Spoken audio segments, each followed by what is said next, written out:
आप सभी का एआई एग्जाम चौपाल में स्वागत है। आज हम लोग झारखंड में अंग्रेजों के प्रवेश के कारण तथा उनके प्रवेश के समय की झारखंड के स्थानीय वंशों के विषय में महत्वपूर्ण एवं विस्तृत चर्चा करने वाले हैं, जो आने वाली जेपीएससी प्रीलिम्स और झारखंड में आयोजित होने वाली सभी प्रतियोगी परीक्षाओं के लिए अत्यंत महत्वपूर्ण है।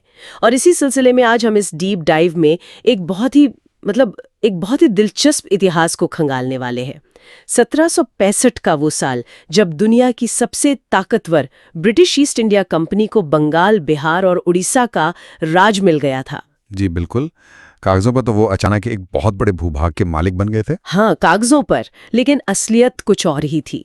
झारखंड के घने जंगलों, घाटियों और वहां के जो स्वाभिमानी लोग थे ना, उनके बीच अपना असली झंडा गाड़ने में अंग्रेजों को 72 साल लग गए। 72 साल एक बहुत लंबा अरसा होता है ये। बिल्कुल।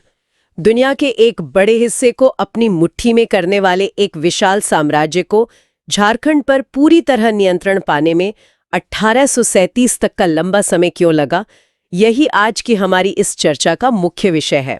और इस लंबे और काफी जटिल संघर्ष को समझना बहुत आवश्यक है।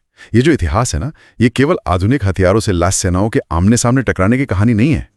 तो फिर ये क्या है? ये स्थानीय कूटनीति, दुर्गम भौगोलिक परिस्थितियों और सबसे बढ़कर वहां की जनजातियों के अदम्य साहस का एक बहुत ही उलझा हुआ तानावाना है। और चर्चा में आगे बढ़ने से पहले मैं ये भी स्पष्ट कर दूं कि आज जिन भी ऐतिहासिक घटनाओं या राजाओं विद्रोह का उल्लेख होगा, वे पूरी तरह से उपलब्ध ऐतिहासिक दस्तावेजों पर आधारित हैं। हाँ, ये क्लैरिटी देना बहुत जरूरी है। जी, हमारा उद्देश्य इन तथ्यों का निष्पक्ष रूप से विश्लेषण करना है, न कि किसी विशेष विचारधारा का समर्थन। बिल्कुल सही कहा आपने। इतिहास को उसके अपने वास्तविक स्वरूप में देखना ही सबसे सही तरीका है। तो शुरुआत उसी 1765 के साल से करते हैं, जब अंग्रेजों को दीवानी मिली थी। दीवानी मिलने का मतलब तो यही था कि अब टैक्स वसूलने की चाबी अंग्रेजों के हाथ में आ गई थी। जी, टैक्स कलेक्शन का राइट मिल गया था उन्हें। राइट। लेकिन जिस तिजोरी से मेरा मतलब है, झारखंड से जो टैक्स आना था, उसका ताला खोलना अभी बाकी था। वहां कोई ब्रिटिश प्रशासनिक व्यवस्था थी ही नहीं। कुछ भी नहीं था, एकदम जीरो। तो ऐसे में ये सवाल उठता है कि अंग्रेजों को बंगाल के सुरक्षित और आरामदायक इलाकों को छोड़कर झारखंड के उन बीहड़ जंगलों में घुसने की जरूरत ही क्या पड़ी?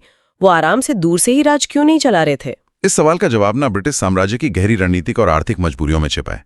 अंग्रेजों के झारखंड प्रवेश के पीछे केवल सत्ता का विस्तार ही नहीं, बल्कि 3 बहुत ही स्पष्ट कारण थे। अच्छा, वो 3 मुख्य कारण क्या थे? पहला कारण था एक सुरक्षित व्यापारिक मार्ग की आवश्यकता। हाँ। अंग्रेज अपने व्यापार को बंगाल से आगे बढ़ाना चाहते थे और उन्हें ऐसे रास्ते की तलाश थी जो क्षेत्रीय राज्यों को आसानी से जोड़ सकें। एक सेफ ट्रेड रूट। बिल्कुल। इसी कारण 1763 में मेजर एडम्स और फिर 1766 में डी ग्लांस के नेतृत्व में इंजीनियरों को झारखंड की घाटियों का नक्शा बनाने और रास्ते तलाशने के लिए भेजा गया था। अच्छा, तो ये तो व्यापार और विस्तार वाली बात हो गई। लेकिन अगर हम दस्तावेज देखें तो ये भी उल्लेख मिलता है कि झारखंड का भूगोल अंग्रेजों के लिए एक बड़ी प्रशासनिक चुनौती बन रहा था।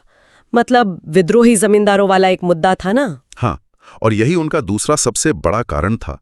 दक्षिण बिहार के जो जमींदार अंग्रेजों के लगान व्यवस्था का विरोध करते थे या टैक्स नहीं चुकाते थे, वे बचने के लिए झारखंड के घने जंगलों में भाग जाते थे। भागकर छिप जाते थे। जी, विशेष रूप से पलामू का जो किला था, वो इन विद्रोहियों के लिए एक एकदम सुरक्षित शरणास्थली बन गया था। झारखंड की भौगोलिक संरचना ही ऐसी थी कि एक बार कोई इन जंगलों में छिप जाए तो उसे खोजना ब्रिटिश सेना के लिए लगभग असंभव हो जाता था। मतलब अंग्रेजों के लिए इस शरणस्थली को खत्म करना एकदम जरूरी हो गया था, अनिवार्य हो गया था। इसके बिना वो टैक्स वसूल ही नहीं सकते थे। ऐसा लगता है जैसे कोई सुरक्षित तहखाना खुला रह गया हो, जहां से सारे विद्रोही अपनी ताकत वापस बटोर रहे हों। और इस तहखाने को बंद किए बिना बंगाल और बिहार में शांति स्थापित नहीं की जा सकती थी। सही पॉइंट है। और इसके अलावा एक बाहरी खतरा भी तो था। मतलब मराठों का आक्रमण भी उस दौर की राजनीति का एक अहम हिस्सा था, राइट? जी, ये तीसरा और सबसे महत्वपूर्ण सामरिक कारण था।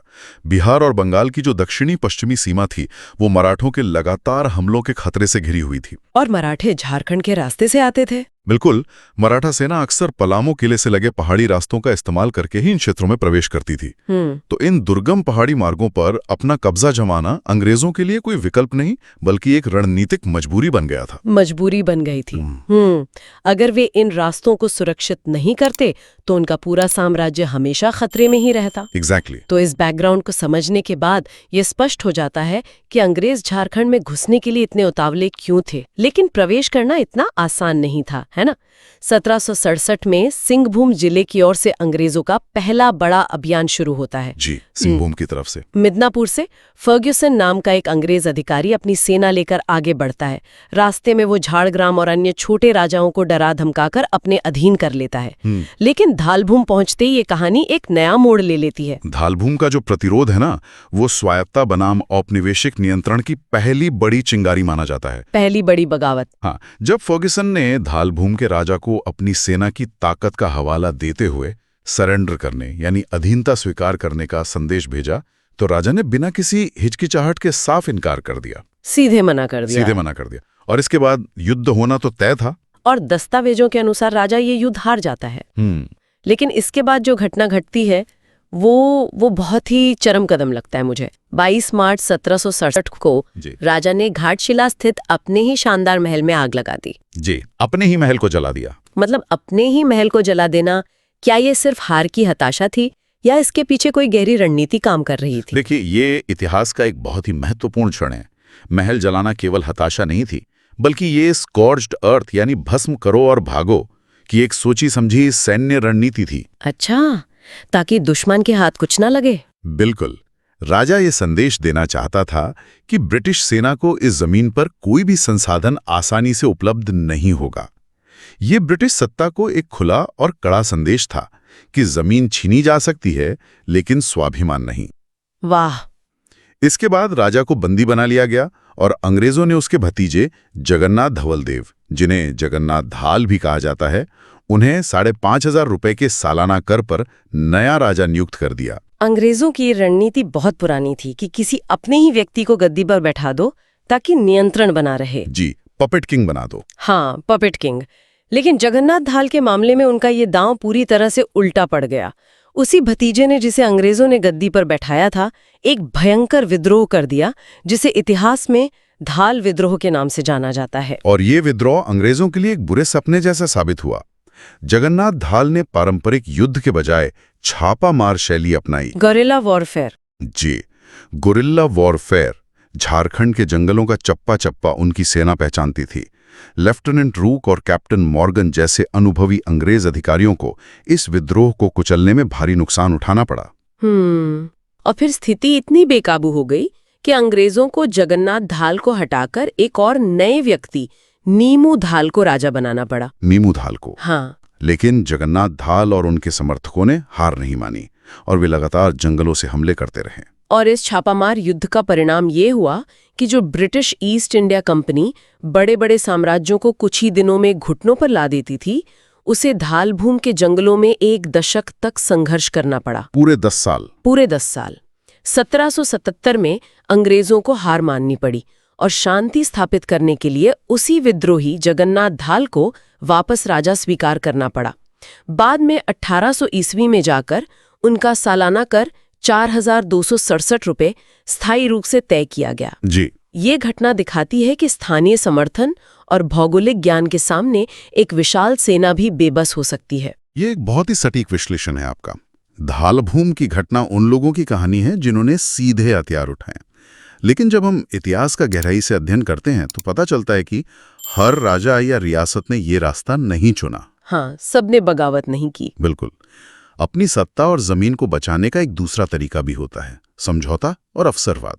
और यही हमें पोराहाट और सरायकिला खरसावां रियासतों के राजनीतिक रुख में देखने को मिलता है। ये एक बहुत ही दिलचस्प कॉन्ट्रास्ट है, मतलब विरोधाभास है।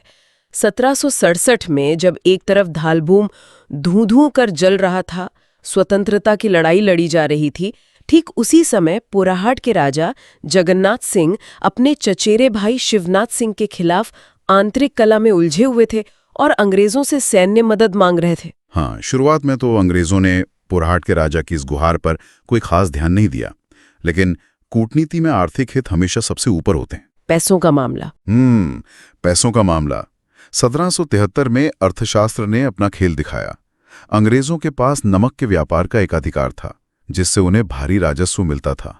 उन्हें गुप्त सूचना मिली कि मिदनापुर के नमक व्यापारी कंपनी से महंगा नमक खरीदने के बजाय चोरी छिपे उड़ीसा से सस्ता नमक ले रहे हैं। ओहो। और इस अवैध व्यापार के रास्ते को सुरक्षित करने में पोरहाट का राजा उनकी मदद कर रहा था। अच्छा, तो जब मामला सीधे कंपनी के खजाने और मुनाफे पर चोट करने लगा, तब अंग्रेजों को पोरहाट की अहमियत समझ में आई।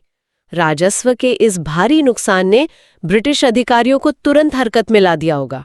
ठीक ऐसा ही हुआ। और इसके अलावा 1818 के तृतीय आंग्लो मराठा युद्ध के बाद भू राजनीतिक परिस्थितियां भी काफी बदल गईं।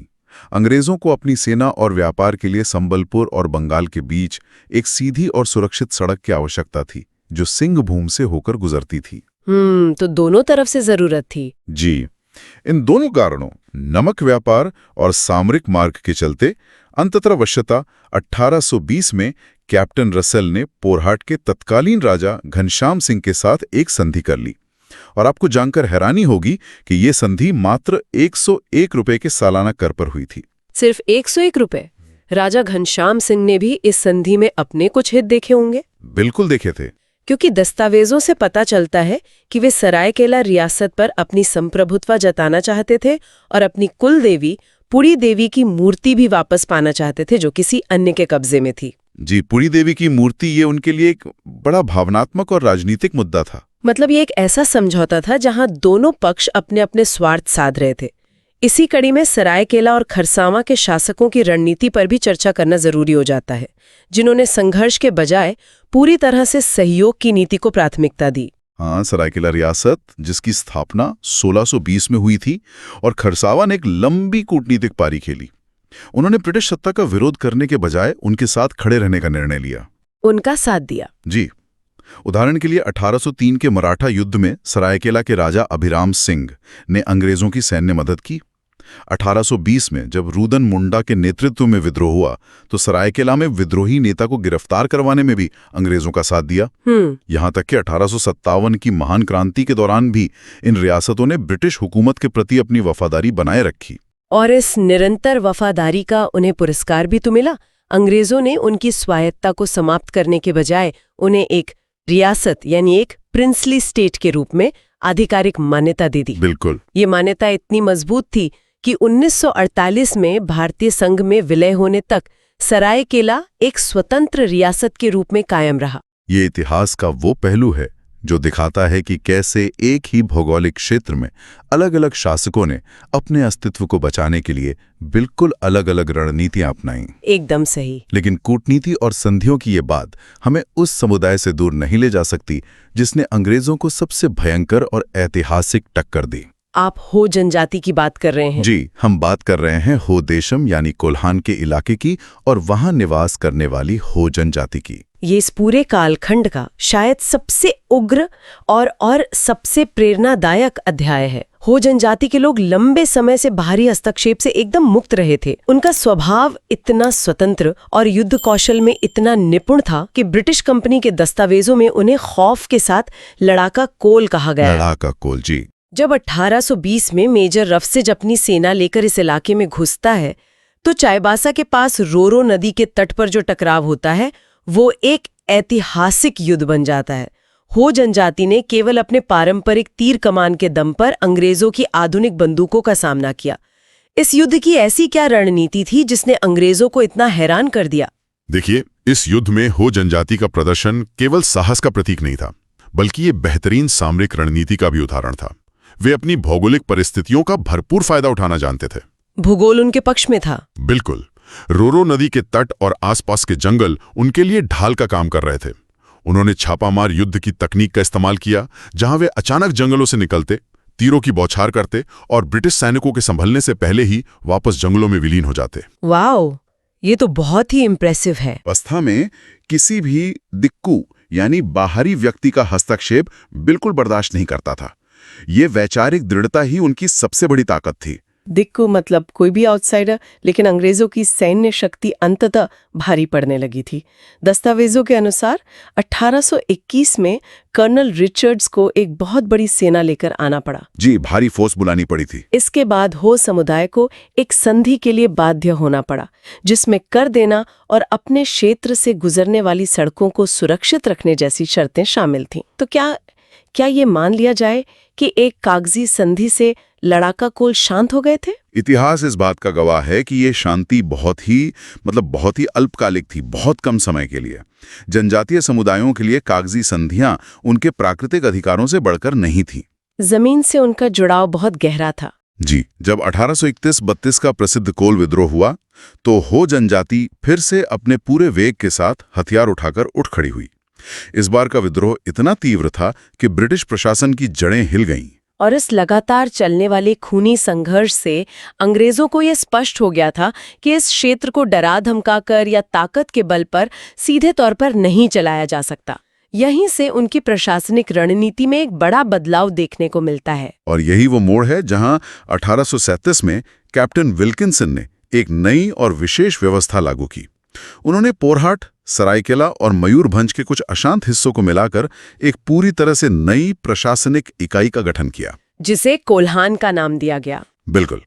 और इसका मुख्यालय चाईबासा में स्थापित किया गया। अंग्रेजों ने समझ लिया था कि इन जनजातियों पर सामान्य कानून थोपे नहीं जा सकते। हाँ, इसलिए विल्किंसन रूल। जी, इसलिए विल्किंसन रूल के तहत उन्हें उनके पारंपरिक प्रशासन और न्याय व्यवस्था के साथ जीने की कुछ स्वायत्तता दी गई। ये एक प्रकार से ब्रिटिश साम्राज्य का अप्रत्यक्ष समर्पण ही था। ये वास्तव में एक अभूतपूर्व घटना थी कि एक ताकतवर साम्राज्य को अपनी शासन प्रणाली को स्थानीय जनजातियों के अनुसार बदलना पड़ा। एक तरफ हो जनजाति अपनी जमीन के लिए अदम्य साहस का परिचय दे रही थी, वहीं उसी दौरान पलामू, छोटा नागपुर और हजारीबाग के क्षेत्रों में राजनीतिक समीकरण बिल्कुल अलग दिशा में काम कर रहे थे। हाँ, इन क्षेत्रों की कहानी क्षेत्रीय शक्ति संतुलन का एक बेहतरीन उदाहरण है। उदाहरण के तौर पर छोटा नागपुर खास के नागवंशी राजा दर्पनाथ शाह का रुख देखें। उन्होंने क्या किया? उन्होंने धालभूम या कोल्हान की तरह अंग्रेजों से लड़ने का रास्ता नहीं चुना। इसके बजाय 1771 में उन्होंने कैप्टन कैमिक से मुलाकात की और बिना कोई युद्ध लड़े अंग्रेजों की अधीनता स्वीकार कर ली। बिना लड़े ही। ये कदम पहली नजर में कायरतापूर्ण लग सकता है, लेकिन इसके पीछे की क्षेत्रीय राजनीति क्या थी? दर्पनाथ शाह ने इतनी आसानी से 12,000 रुपए सालाना कर देना क्यों स्वीकार कर लिया? क्योंकि दर्पनाथ शाह उस समय दोहरे दबाव में थे।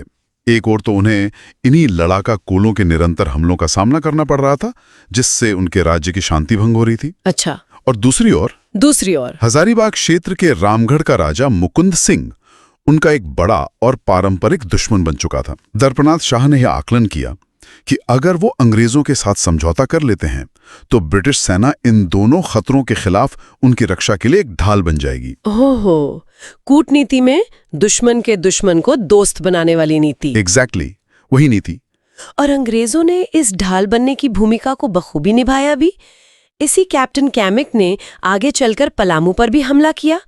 पलामू में उस समय चेरो राजवंश का शासन था और वहां का आंतरिक कलह चरम पर पहुंच चुका था। जी, चित्रजीत राय और उनके दीवान जयनाथ सिंह ने ब्रिटिश सेना का कड़ा मुकाबला किया था वहां। हाँ, लेकिन आपसी फूट और सैन्य असमानता के कारण 1771 में उन्हें पीछे हटना पड़ा।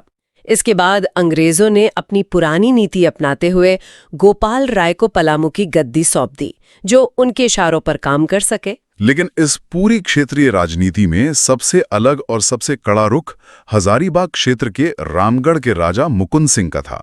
दर्पनाथ शाह के बिल्कुल विपरीत मुकुंद सिंह ने शुरू से लेकर अंत तक ब्रिटिश सत्ता का कड़ा विरोध किया। उन्होंने कैप्टन कैमिक के लिए परिस्थितियां इतनी कठिन बना दी कि ब्रिटिश सेना को भारी संघर्ष करना पड़ा। और मुकुंद सिंह का विरोध केवल सैन्य मैदान तक सीमित नहीं था, वे राजनीतिक रूप से भी अंग्रेजों को खुली चुनौती दे रहे थे। उन्होंने पलामू से निष्कासित राजाओं को अपने यहाँ शरण दी। इतना ही नहीं, जब अंग्रेजों ने सख्त चेतावनी दी कि किसी भी फ्रांसीसी को पनाह ना दी जाए, तब भी मुकुंद सिंह ने फ्रांसीसियों को अपने राज्य में रुकने की अनुमति दी। हाँ, वो किसी की नहीं सुन रहे थे। उन्होंने पटना काउंसिल के तमाम मांगों को सिरे से खारिज कर दिया। और जब सीधा युद्ध सफल नहीं होता तो ब्रिटिश नीति हमेशा अपने सबसे खतरनाक हथियार का इस्तेमाल करती, डिवाइड एंड रूल। फूट डालो और राज करो। मुकुंद सिंह के खिलाफ भी यही किया गया। जी। अंग्रेजों ने मुकुंद सिंह के ही एक संबंधी तेज सिंह को खोज निकाला और उसे भड़काया कि रामगढ़ की गद्दी का असली उत्तराधिकारी वही है। अपनों के ही धोखे ने मुकुंद सिंह को कमजोर कर दिया। 1772 में कैप्टन कैमिक और इवेंट्स ने रामगढ़ पर एक बड़ा हमला बोल दिया।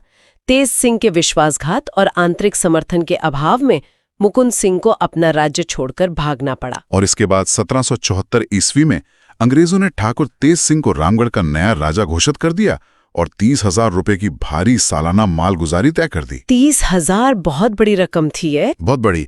सत्ता को मजबूत करने के लिए रामगढ़, पलामू और छोटा नागपुर खास को मिलाकर एक पूरा जिला बना दिया गया और उसे कैप्टन कैमक के ही प्रशासनिक नियंत्रण में रख दिया गया। इसी तरह मानभूम क्षेत्र, जिसमें आज का झरिया और कतरास शामिल हैं, वहां भी फर्ग्यूसन ने 1767 में ही जमींदारों का अलग अलग टैक्स तय कर दिया था। हालांकि वहां के जमींदार भी जंगलों में छिपकर राजस्व देने से बचते ही रहे। जी। तो ये तो पूरे झारखंड की सैन्य और राजनीतिक उथल-पुथल की तस्वीर हो गई। लेकिन अगर हम राज्य के उत्तरी पूर्वी हिस्से यानी संथाल परगना और राजमहल की ओर देखें तो वहां अंग्रेजों का तरीका थोड़ा अलग ही प्रतीत होता है। हाँ, राजमहल क्षेत्र की कहानी बाकी झारखंड से थोड़ी अलग इसलिए है क्योंकि वो व्यापार का एक बहुत बड़ा और प्राचीन केंद्र था। वहां सैन्य विजय से ज्यादा व्यापारिक और आर्थिक नियंत्रण पर जोर दिया गया। Economic control. जी। 1676 ईस्वी में ही यानी दीवानी मिलने से लगभग 100 साल पहले राजमहल की शाही टकसाल में कंपनी के रुपये ढाले जाने लगे थे। 100 साल पहले से? हाँ, अंग्रेजों के एक डॉक्टर थे गैब्रियल बाउटन, वो वहां रहते थे जिन्होंने कंपनी के लिए कई महत्वपूर्ण व्यापारिक फरमान हासिल किए थे। बाद में जब 1763 में मेजर एडम्स ने मीर कासिम को पराजित किया तो राजमहल क्षेत्र पर कंपनी का व्यापारिक और प्रशासनिक एकाधिकार पूरी तरह से स्थापित हो गया। तो इस पूरी लंबी चर्चा के आधार पर ये एकदम स्पष्ट हो जाता है कि प्रशासनिक ढांचे, राजस्व प्रणालियां या आज भी जो भूमि और वन अधिकारों के मुद्दे हमारे सामने आते हैं, उनकी जड़ें इसी 72 साल के लंबे औपनिवेशिक संघर्ष में गहराई तक धंसी हुई हैं। बिल्कुल। अप्रत्यक्ष शासन, सैन्य बल का रणनीतिक प्रयोग और स्थानीय शासकों के साथ हुए राजस्व समझौतों का ये जटिल मिश्रण आज के प्रशासनिक परिदृश्य का ऐतिहासिक आधार है। ये निष्कर्ष बिल्कुल सटीक है। 1765 में दीवानी मिलने से लेकर 1837 में कोल्हान के गठन तक पूरे 72 वर्षों का ये कालखंड ये साबित करता है कि ब्रिटिश सत्ता के सामने झारखंड का समर्पण कोई एक दिन या एक युद्ध की घटना नहीं थी। ये एक लंबी, खूनी और दर्दनाक प्रक्रिया थी। सही कहा। कुछ रियासतों ने अस्तित्व बचाने के लिए कूटनीति का मार्ग चुना, तो कुछ जनजातियों और राजाओं ने जल, जंगल और जमीन की रक्षा के लिए आखिरी सांस तक अपनी स्वाधीनता की लड़ाई लड़ी। और ये इतिहास हमें केवल हार और जीत के चश्मे से नहीं, बल्कि प्रतिरोध के एक जीवंत दस्तावेज के रूप में देखना चाहिए। और इस पूरी चर्चा से अंत में एक बहुत ही बड़ा और समकालीन सवाल उभरकर सामने आता है। वो क्या? सोचिए, अगर झारखंड के स्थानीय राजा जैसे पोराहाट, रामगढ़ या छोटा नागपुर के राजा अपने आपसी झगड़ों और कूटनीति में उलझने के बजाय हो और अन्य जनजातियों के अदम्य साहस के साथ मिलकर एक संयुक्त मोर्चा बनाते, तो क्या ब्रिटिश ईस्ट इंडिया कंपनी के विस्तार का इतिहास और शायद पूरे भारत का इतिहास कुछ और नहीं होता? ये बहुत ही गहरा और विचारोत्तेजक सवाल है। क्या आज भी नीतियां वैसे ही नहीं बनती? 1837 में अंग्रेजों ने विद्रोहियों को शांत करने के लिए कोल्हान के रूप में एक अलग प्रशासनिक ढांचा बनाया ताकि वे अपनी पहुंच बना सकें। ये सोचने वाली बात है कि आज भी जब आधुनिक सरकारें या बड़ी संस्थाएं विकास परियोजनाओं और संसाधनों के लिए जंगलों और आदिवासी क्षेत्रों में प्रवेश करती हैं, तो क्या अनजाने में ही सही वे उसी औपनिवेशिक मनसालिता को नहीं दोहरा रही होती हैं? ये आज के परिप्रेक्ष्य में बहुत प्रासंगिक है। क्या 19वीं सदी के औपनिवेशिक हस्तक्षेप और आज के कॉरपोरेट हितों में कोई गहरी समानता खोजी जा सकती है? यह एक ऐसा विचार है जो इतिहास की इस गुत्थी को सीधे हमारे आज के समाज से जोड़ देता है, और इसी संभावना पर विचार करना इतिहास को देखने का एक नया नजरिया देता है। ऐसी ही ऐतिहासिक परतों को खोलने और समझने की हमारी ये यात्रा आगे भी जारी रहेगी। आज के इस गहरे विश्लेषण में शामिल होने के लिए धन्यवाद। यदि आपको ये लेक्चर उपयोगी लगा हो तो एआई एग्जाम चौपाल को लाइक अवश्य करें, अपने दोस्तों और सीरियस एस्पिरेंट्स के साथ शेयर करें और झारखंड एग्जाम्स की कंप्लीट प्रिपरेशन के लिए एआई एग्जाम चौपाल को सब्सक्राइब करना न भूलें।